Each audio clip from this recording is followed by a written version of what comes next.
Ready হয়ে গেছে দুধ চিংড়ি।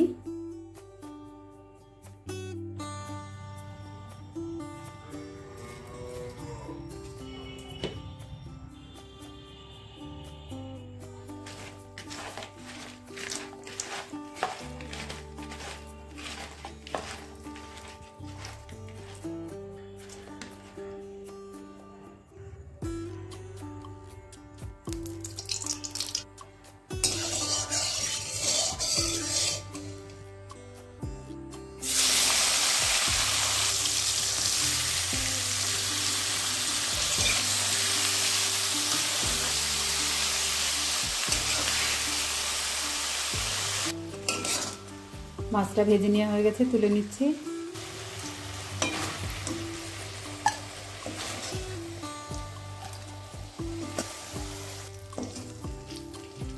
এবার ওই তেলে আমি দিয়ে দিচ্ছি একটা তেজপাতা মাঝখানে ছিঁড়ে দিয়েছি আর গোটা গরম মশলা।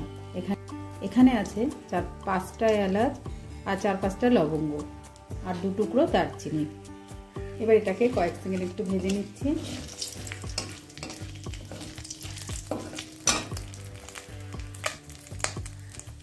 এবার দিয়ে দেব পেঁয়াজ কুচি। এখানে আমি 2টো মিডিয়াম সাইজের পেঁয়াজকে কুচি করে নিয়েছি, সেটা দিয়ে দিচ্ছি।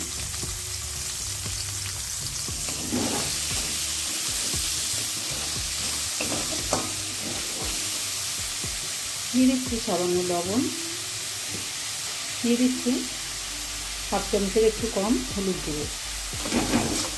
এবার এটাকেও ভালো করে সঙ্গে ভেজে নিচ্ছি। এবার দিয়ে দিচ্ছি কাঁচা লঙ্কা বাটা। এখানে আমি 5টা কাঁচা লঙ্কা বেটে নিয়েছি। আর দিয়ে দিচ্ছি রসুন বাটা। রসুনটা আমি 6টা রসুন কোয়া বেটে নিয়েছি, সেটা দিয়ে দিয়েছি। এবার এই রসুন আর কাঁচা লঙ্কাটাকেও সঙ্গে একটু ভালো করে মিশিয়ে নেব। এবার দিয়ে দিচ্ছি সামান্য একটু জল। জলটা দিয়ে দিচ্ছি 1/2 চামচ ধনে গুঁড়ো, 1/2 চামচ রেড চিলি পাউডার। এবার এটাকেও মিশিয়ে নিচ্ছি।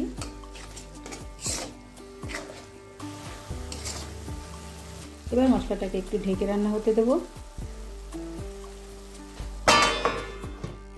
আর গ্যাসের ফ্লেমটা আমি একদম লোতে করে দিয়েছি।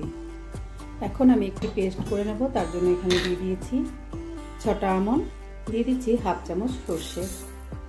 এবার এটার একটি পেস্ট তৈরি করে নিচ্ছি। 5 মিনিট হয়ে গেছে আর এদিকে আমার পেস্টটাও তৈরি করে নেওয়া হয়ে গেছে। এবার এটাকে দেখে নিচ্ছি। এবার দিয়ে দিচ্ছি বেটে রাখা মশলাটা। এবার এই মশলাটাকেও ভালো করে মিশিয়ে নিচ্ছি।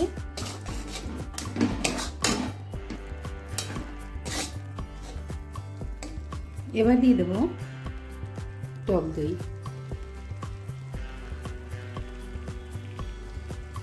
3 চামচ দিয়ে দিলাম। এবার দইটাকেও ভালো করে মিশিয়ে নিচ্ছি।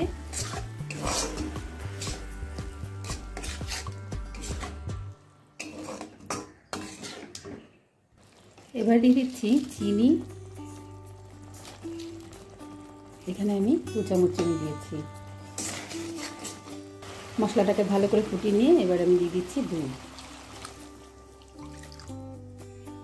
এখানে আমি 350 গ্রাম মতো দুধ দিয়েছি। ঝোলটা ফুটে উঠলে এবার আমি দিয়ে দিচ্ছি চিংড়ি মাছগুলোকে।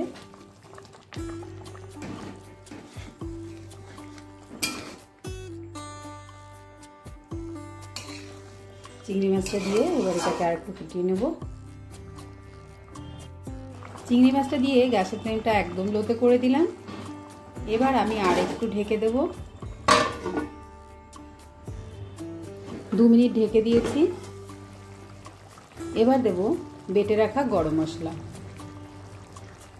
এবার গরম মশলাটাকেও ভালো করে মিশিয়ে নিচ্ছি।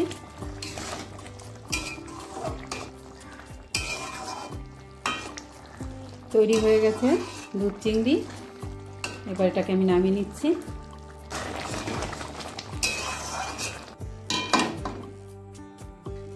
রেডি হয়ে গেছে দুধ চিংড়ি। দুধ চিংড়ি রেসিপিটা কেমন লাগলো অবশ্যই কমেন্ট করে জানাবেন। আজকের মতো এই পর্যন্ত। সবাই ভালো থাকবেন, সুস্থ থাকবেন।